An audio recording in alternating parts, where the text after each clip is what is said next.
challenge. We have week 2, day 9. This week, we're going to be going over sagittal plane movements mainly. That's movements forward and backwards. We're also going to be looking at the knee top down and also bottom up. We're going to get to some of the muscles as you will see how they start up top in the hips, whether it's hamstrings, quads, and come down to attach to the knee, or even sometimes below the knee, depending on what structure we're looking at. And then also with the ankles and how that affects the movement of the knees. Much of the same with the hips, how it works bottom up with muscles attaching at the knee and above the knee. So we're going to get into a couple things here. Now, first things first, we're going to take a look at the structure. So as you can see, we have the foot. And with some of these muscles, tibialis and tibiofibulae complex, and how they cross the joint and attach to the toes. Much the same as the muscles on the side, muscles on the back, and then the Heelys, gastroc, and even some deeper ones. And I'm just on the superficial level as well. And much of the same with the hips, with the sartorius muscle coming from the front of the hip all the way down below the knee. We have a lot of the adductors, the quad complex, and how they're coming attaching to the top of the knee. Not even mentioning the hamstrings, some attach below, some attach beside. So that's why we want to look top down and also bottom up from here. So what we're going to do today is stretch contractions. Now, the main premises with this, anytime you stretch a muscle, you want to apply an isometric muscle contraction afterwards for about 10 seconds to induce change. So you're going to see some of that here. I have the timer going on. I sped this up a little bit. So we first started going knees over toes. With this one, we're targeting specifically the ankle and the muscles on the back of the calves, if we will. So that would be the Achilles, that would be the fibulary complex, a little bit sartorius, not sartorius, soleus, excuse me. And you want to hold that. If you want to push down even more, just so you can hold that stretch and put tension on the backside. Now, after the 2 minutes, what I want you to do is gripping the ground with your toes primarily. Let's get that out of the way. And then after that 10 seconds, you're going to try to lift the toes up the best you possibly can. Extend everything back, and you can just rock the toes back and forth. Now, this is going to be a common theme that you're going to see this whole time as we address the front, right now the back of the calves, the front of the calves, front of the hips, and back of the hips. So, again, much of the same. Other than the other leg, you can push down a little bit. And then after that, toes gripping down to the ground, toes up to the ceiling. We have a good idea. Now, this next one is going to be straightening out the quads. I put this on a little bit more faster pace. As you can see, the timer's on the side. You can rock side to side. You just want to hold lengthening of tissues. Now, because the tissues, muscles, ligaments, tendons, they're all very closely connected. Much are individual in their own respect. But at the same time, we want to lengthen some of the tissues on the front of the shin with this one. Now, as we keep moving forward,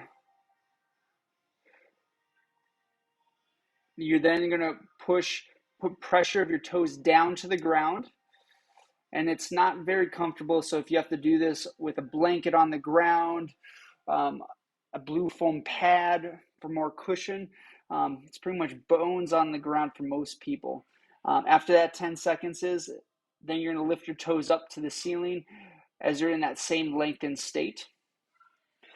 And this has been shown to connect the nervous system to the tissues of choice. Now you can see the side view of the other leg with this one. And what we want to do is induce change long-term. And this takes many reps.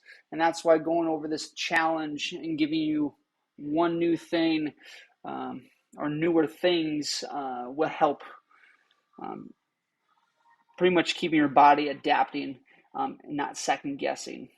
So it's much the same thing, push down 2 minutes, 10 seconds, toes down to the ground, and then 10 seconds, toes up to the ceiling from that last one.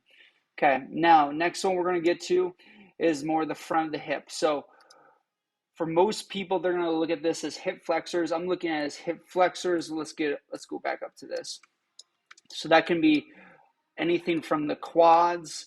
That can be anything from the hip flexors. Let me take a couple muscles away here. So that would be the psoas muscle, psoas major, minor. There's also abdominal complex. There's muscles that go from the spine and attach below the hip. So what we're necessarily doing is attacking every single line of tissue on the front portion instead of individualizing each muscle. Now, let's get back into this so you guys have a good idea. Again, you can put rotation in, just making sure you feel the stretch on the front of the hip. If you lose it, squeeze your glute and drive the glute forward. If you want, you can bring your arms up and lean away, much like I'm doing there, which will put more stretch from the psoas complex and a lot of the muscles that go from the spine and torso down to the hip. Let's fast forward just a little bit here. You can go back and forth, and then 10 seconds pushing your whole leg down to the ground as you're turning in and out. I am shaking. You shouldn't have any pain with this if you don't push the end limits till you feel, till you can't anymore. And then 10 seconds with your leg up off the ground so you attack the muscles on the back side so you can engage the nervous system to the tissues being utilized. Now, we're going to do the same thing with the other leg. Again, hips forward, legs side to side. Wherever you feel most tension, for most people, it's going to be on the outside, so you can turn your hips or leg inwards and lean out. That also will work really, really well. And then same thing, whole leg into the ground, 10 seconds, and whole leg up for 10 seconds. Now we're going to get to the back of the hip. So you can do this a couple different ways. Let's come back there. And this one, we're going to be targeting a lot of the glutes, a lot of like the piriformis, like all these tissues on the back side. And we're going to have to do this a couple different ways. Even with the hamstrings, we're targeting all this. Okay, nothing specifically. Yeah, I'm definitely shaking quite a bit. Now, if you need to use books on the ground, let's go back here a little bit. There we go. So my legs up, shaking. There we go. If you have to go using a book or even foot on the ground, that works too. Now, it doesn't matter if your legs straight, legs bent. Usually for this one, you want to drop into the area of stretch even more. Beautiful. And then just rotate side to side. You can use your legs and your arms as a lever to help rotate the leg back and forth. And just explore where the tension is and go rocking back and forth with that. Again, we're targeting all the tissues on the backside of the glutes. And then from there, 10 seconds, the leg down to the ground as you're rotating side to side. And then from there, try to lift the leg up and side to side. Now, same thing with the other leg. If you have to go, like I said, drop your hips down, or you can go up on a table or a bench or what have you. Same thing. Now for this one, I'm going to be rocking my leg outwards and inwards and just putting pressure externally with my hands just so we can get a little deeper stretch. And stretching, you don't have to hold in one place at a time, more so we can lengthen the tissues for longer periods of time to induce muscle plasticity. And then from there, we want to attach the nervous system to that lengthened tissue so it doesn't recoil back to what it's used to. And that's why the stretch and then contract afterwards helps incredibly well. And that's a lot of literature of isometrics at length to induce change of sarcomere regenesis. Okay. And then lifting the leg up from there. So that is the game plan for today. I want 2 minutes for each and every one of these: front of the calves, back of the calves, front of the hips, back of the hips. And that is all we have for you today. Best of luck. Hope to see you guys in the next one. Let's go.